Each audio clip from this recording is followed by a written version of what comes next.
we're looking at here is the basic vac form kit, helmet and armor for a kid's first order stormtrooper armor. It would be packed with packing material when being shipped, but I just want to give you an idea what it looks like as a vac form kit, and the cast resin pieces that are needed, as well as the decal sheet, extra plastic for assembly, and that is the armor. The helmet is in two parts with the face and the back, and the cast detail pieces are included in here, as well as the mesh eye lens cover. So I'll go into explaining more details about this kit and how to assemble and what it looks like when it is assembled.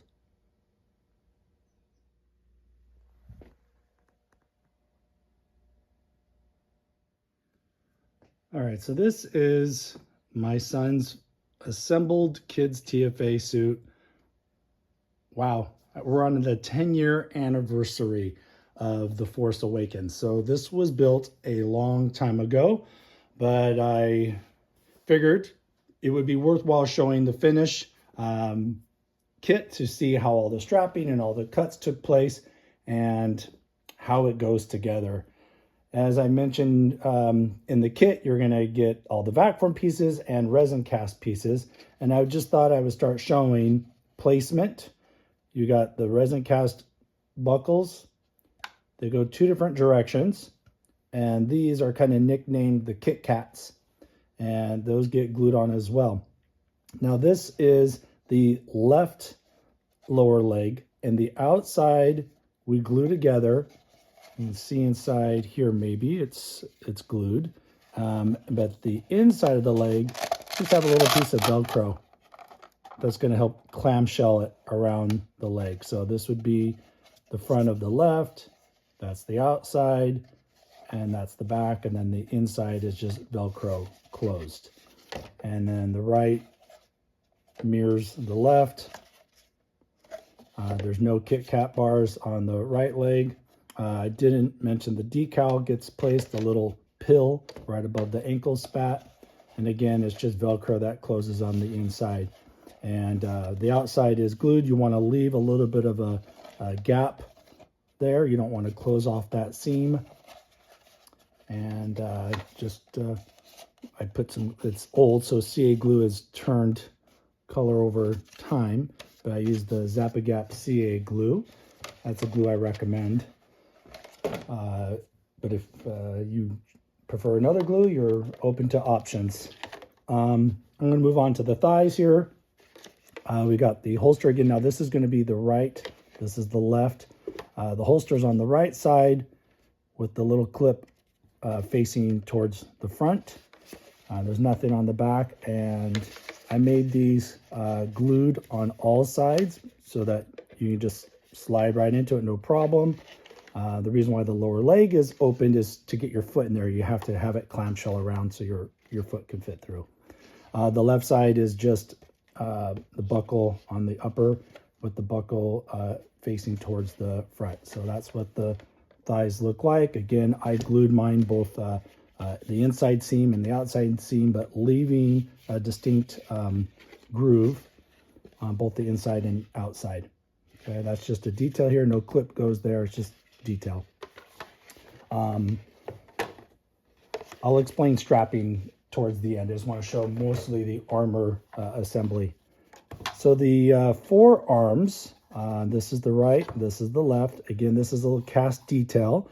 The two little circles go towards the wrist, and the clips and the little faces towards the raised area on the wrist, and the right side mirrors that, so it's the same. And you got the decal long pill here and the little square here. As far as assembly goes, I just left this little top flap open. So it's all glued here up to about there on each side, and then that's just enough usually for the hand to fit through. And there's also another decal that goes here as well as here on the outside of the forearms. Now this is technically 3 parts. So you've got this half, and this cover piece. And right here, I had to use a shim. That's what the extra plastic is for. And then used Bondo, like automotive Bondo, to help hide that seam, and having to do some sanding and primering to try to make that look seamless there. So that's going to be the forearms. Again, just having the flap just enough to put their hand through. Okay. I guess we can start with here. So I currently have this kind of together. The way this works is I do have the back overlaps the chest right on those grooves. So those tabs just kind of help keep it in place. It stays more in place once it's Velcroed in. So the back is just pretty simple. There's Velcro. I use the hook side on the outside here. There's a decal that goes there. And I use the fuzzy in here. So anytime Velcro is going to go towards the body, I like to use the loop or fuzzy, whatever you want to call that, towards the body so it doesn't snag on your undersuit. And then anything with the hook side usually faces away from your body. So on the chest here, kind of have it strung together. The shoulder bells is just trimming around the edge, leaving this little crescent moon shape detail. The biceps are 2 halves. This is just a groove detail in the back form. So there's the inside and the outside. And you can kind of see there's the shim in here. This side, you want to make seamless, just like you have to do on the forearms. But this side with the clip, you want to leave the detail. And there's actually a little kind of a trapezoid cutout right here above the clip. So this is going to be, let's turn it this way so you don't get confused. This is the right arm. This is the chest. So you've got the 2 pills. The clip faces towards the back. The detail is on the inside. The outside of the bicep is smooth. And that little step is just part of the vac forming. Okay. And then this mirrors it on this side, doing the exact same thing with the clip in the front inside, that near the outside, smooth here, and that details towards the back. So it just goes like this. There's another decal that you put here and here for the chest. This is all one piece. There's the fuzzy side of the Velcro or loop side here that will affix to the back. And these, since I'm kind of talking about straps on this particular one, it's just like a letter T, where it uses the hook in this direction. It's a 2-inch wide, approximately, I think 4, maybe 5 inches. Then 2-inch wide with about 3-inch, and another with about 3-inch. And this is just a 1-inch elastic. And the separation there, I think, is about 1 inch. And the separation here is about 1.5 inches. That might vary depending on the height of your child. But that's basically how that goes together. And as I mentioned, this, when you line up the Velcro here and here, I'm kind of doing it from reverse, and that lines up there and there, and that all kind of stays together, and that's how your child will wear it. So it makes it really simple. It's fairly lightweight as well. Okay, so when we get to, oh, here, I'll just show the knees real quick. The knees are really simple. It's just a piece of Velcro, and I'll show you how those affix in just a moment. And I do recommend marking right or left with an arrow up so you don't get them confused. They are slightly different. So the right is here, and this is the left. You kind of see just a slight difference in shape. Okay, it seems to be slightly longer towards the inside, and the peak is a little more here and slightly shorter this side for the outside. And these bumps go, or these curves and dips go towards the bottom. Nice round curve to the top. Okay, so the torso, it's, like I said, it's a bit more tricky. you got several pieces. The front of the belt boxes are left and right are vac formed together, so that makes it pretty simple. I just put some plastic tabs on the inside that I was able to rivet through the belt to hold those in place. I don't think I can really show that very easily, just using pop rivets. This belt here, there's the exterior, then the interior belt, and those are glued together as well. Now, if I remember correctly, I think I riveted the back belt first, so I was able to put the washer on the pop rivet, and then I glued the box on. Same thing here, there's an inner box, an outer box, and then a top detail box. So there's 3 to this one. Again, you know, cutting and sanding, making sure everything's nice and straight is important. So they go together and they look appropriately with the proper gap. Oh, I didn't mention on this one, the back half of this is painted black. The front half is painted white. You'll see a little groove in the vac form pieces. The cod is just Velcroed on. I think you can kind of see the belt, and that just gets sandwiched around with Velcro. There's nothing else really to that. And there's a little decal that goes here. All these boxes are formed with the ab plate. These pouches, I believe it was Christy, Jedi's Closet. We have her information listed on the website, who made the soft pouches. This plate just gets Velcroed to these. This is also included in the kit. The butt plate is just kind of like the cod. There's just cut and it's Velcroed with straps. I'll get to the detonator in a minute, but I'll show you the strapping. There's a lot going on here, but ab and kidney gets glued together with the shim, and you need to use the automotive Bondo and smooth out that seam where the ab and kidney go together on both sides. And then there's some fuzzy Velcro in here. It gives comfort, and it also helps with the harness that I'll explain in a moment. On the back here, let's see if I can undo this carefully. There's 2-inch wide straps, approximately 6 inches long, with 2-inch Velcro sewn to each side with about 1.5 inch to 2-inch gap. And that helps close the back here. And that comes undone. Okay. And now the butt has the same thing in 3 spots. Hopefully we're seeing this. So it comes here at an angle, right down the center, that connects to the thermal detonator. Let me see if I can. That connects to the thermal detonator. So the center strap on the butt connects to the inside of the detonator. Then the left and right straps kind of angle out, connect to the back of the kidney.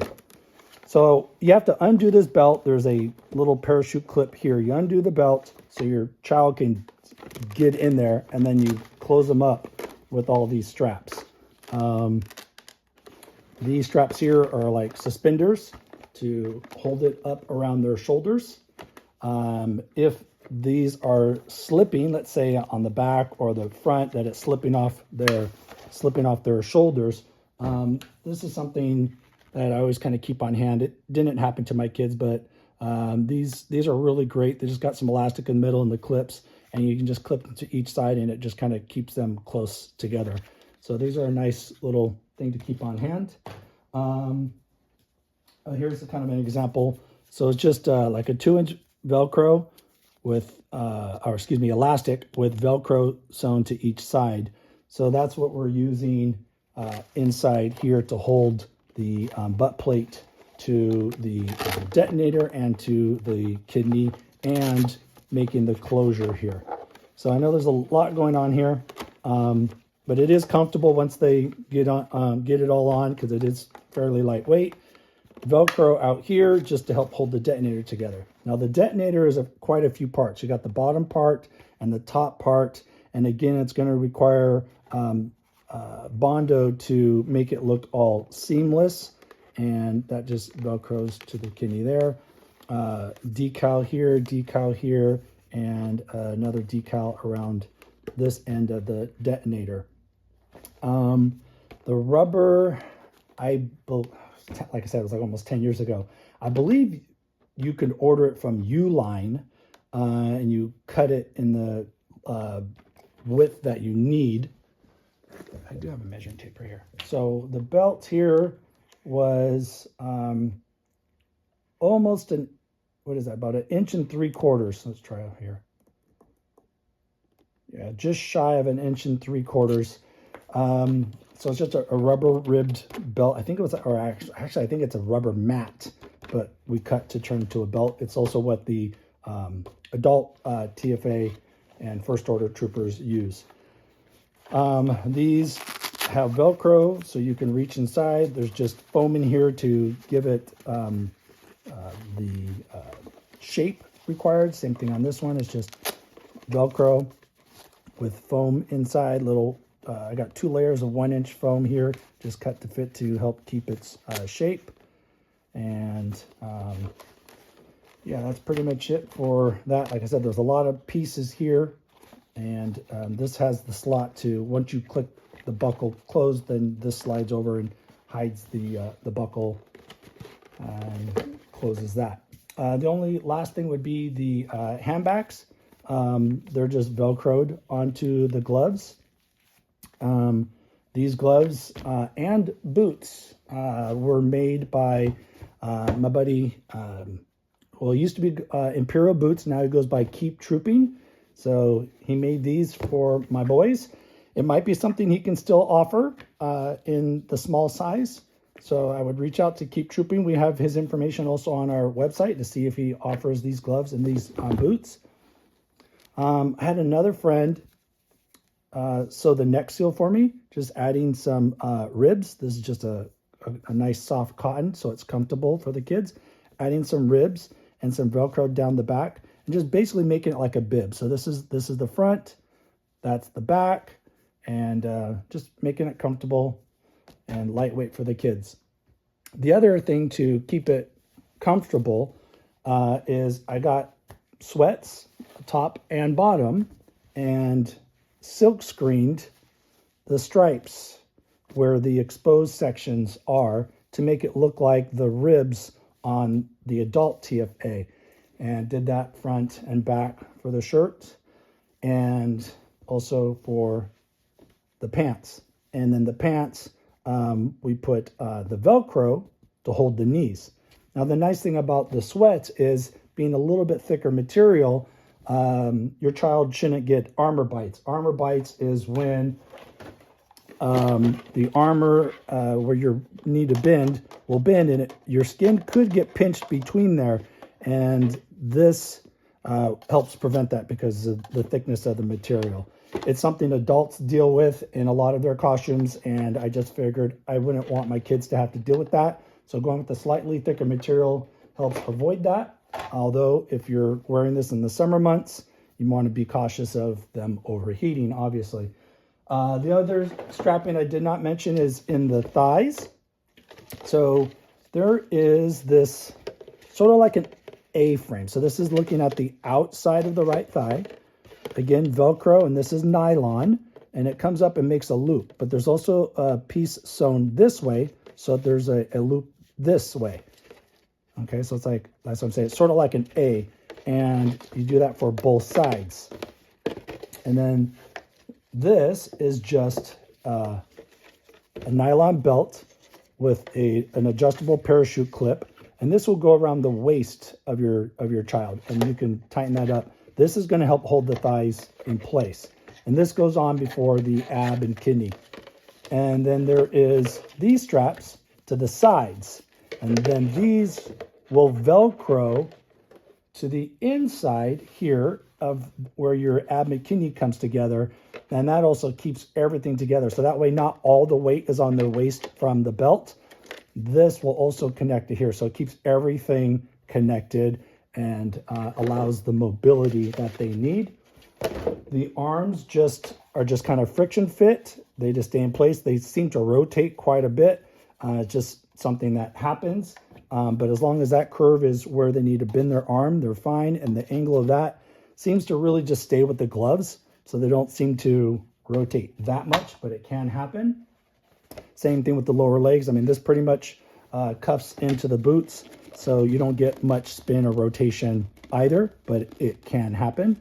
So that's pretty much the armor, how it goes together, how my kids wore it. And it's really great that 10 years later, my youngest son is planning on wearing this. So this armor set is really getting a lot of use. I can't find the helmet. That's why I haven't shown that. I don't know what they did with it. They might have just been running around with it. And so I've got to find the helmet to show how that was assembled. I might just have to show what a new kit looks like. Yeah, but anyways, there you go. That's the kids' first order Stormtrooper armor and how we assembled it. And it's painted with the Krylon ×2 Rust-Oleum white. It is just yellowed over 10 years. You will get some wear and tear. You can kind of see that. And my kids don't seem to care. They think it's cool because it looks like they've been through battle. So, you know, to each their own on how they want to do it. If you didn't want this battle mark, you can use Nova's polish. They have like a 1, a 2, or a 3 for different texture, or what would be the correct way? For different abrasives. That's what I'm looking for. And you could use Nova's polish and buff out your paint a little bit and remove the scratches if that's something you choose to do with your kit.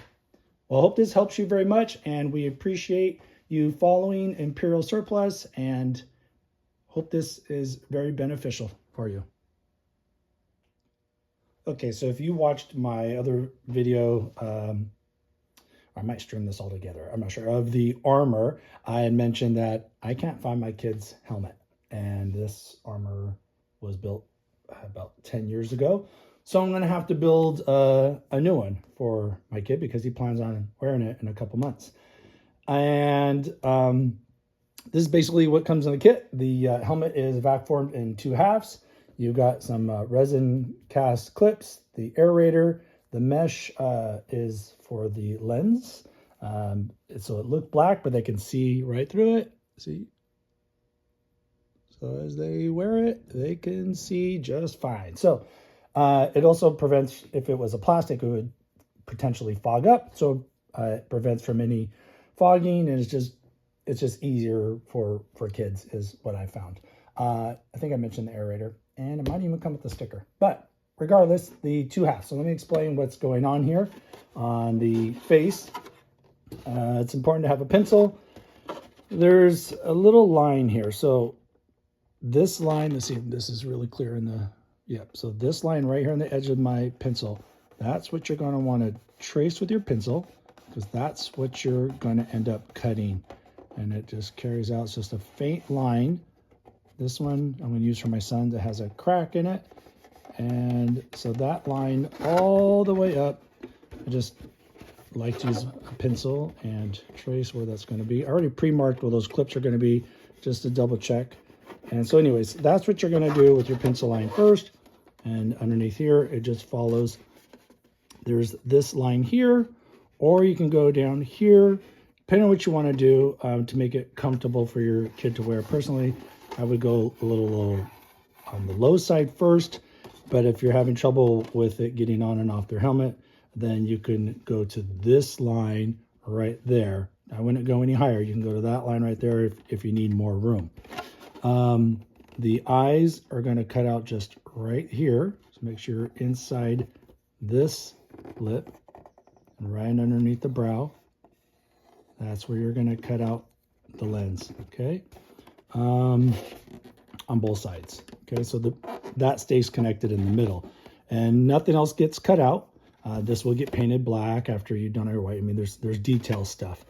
As far as the clips go, these little guys here, they're going to go here with that facing towards the back, okay? And just to kind of help you with measurement there, coming from the edge, well, here, how can I explain this? You see the little grooves here and here? So it's right in the middle. Try to leave the same gap above as you do below for the clip, okay?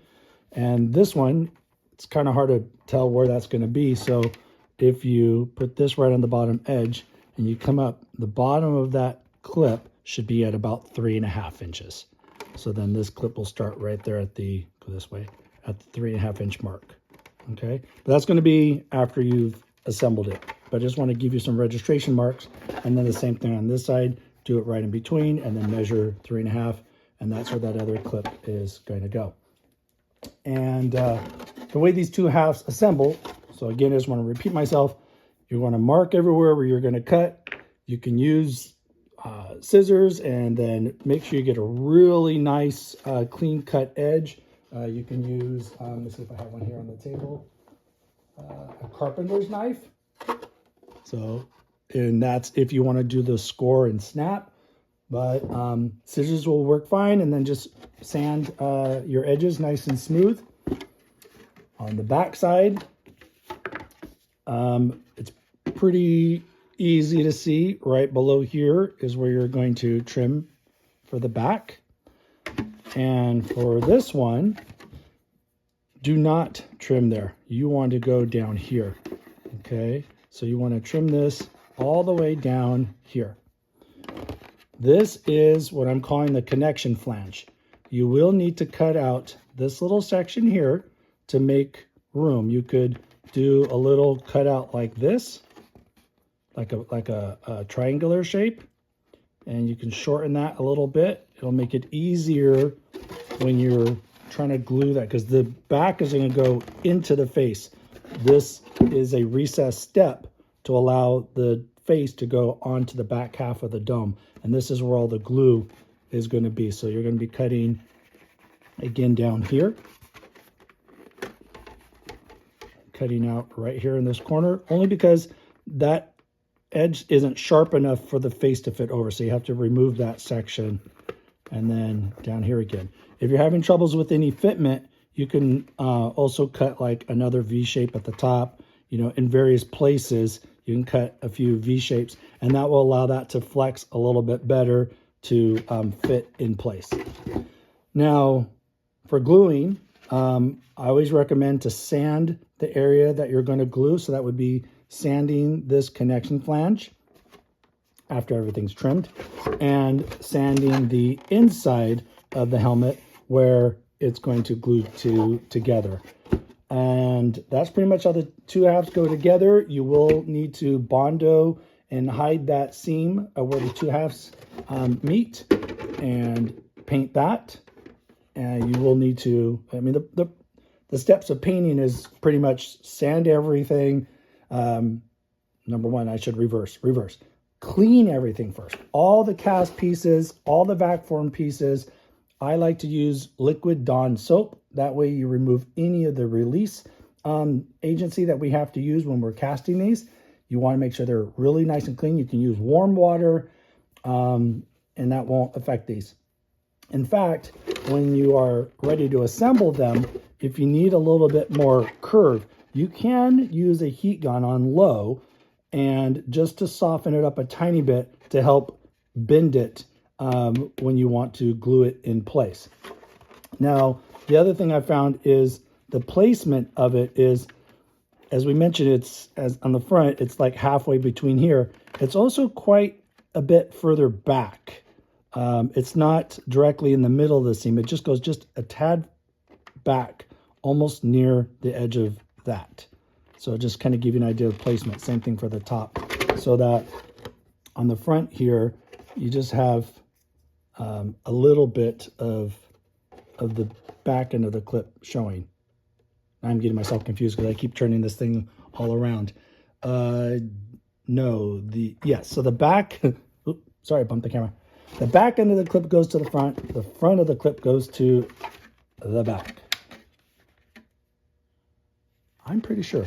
Double check me on that before you glue them. I should have made sure, but at least that's where the placement is. So double check that. As far as the aerator goes, this gets painted silver, and this little thing at the top, if you're looking at the helmet, it's not quite at, like, let's say noon on a clock. It's just slightly turned to almost 1 o'clock, and that gets glued right in the center down there. You can use hot glue if you want. I prefer, like I said, Zap-A-Gap CA glue. It's the glue I recommend on the website, but you have to wear gloves. It's like 10 times stronger than super glue. You need to be in a vented area. You've got to sand to make it bond. So there's those factors involved. At the beginning, I mentioned this, the eye screen. From the inside, what I would recommend is finding middle after this is all cut out and assembled and painted. And you can do a little bit of hot glue for this, but use a medium temperature so you don't overheat the plastic. And I would put a little bit in the middle section to hold this down, and then start to stretch this out and make sure it's very flat as you stretch it out from left to right to cover the eyes. And that would basically, like I said, just hot gluing that in there wouldn't be a problem at all. Just use a very mild temp hot glue. And that's pretty much it, other than afterwards painting all the black detail and the stripes that go around this. That's the basics of assembling the kids' first order stormtrooper helmet.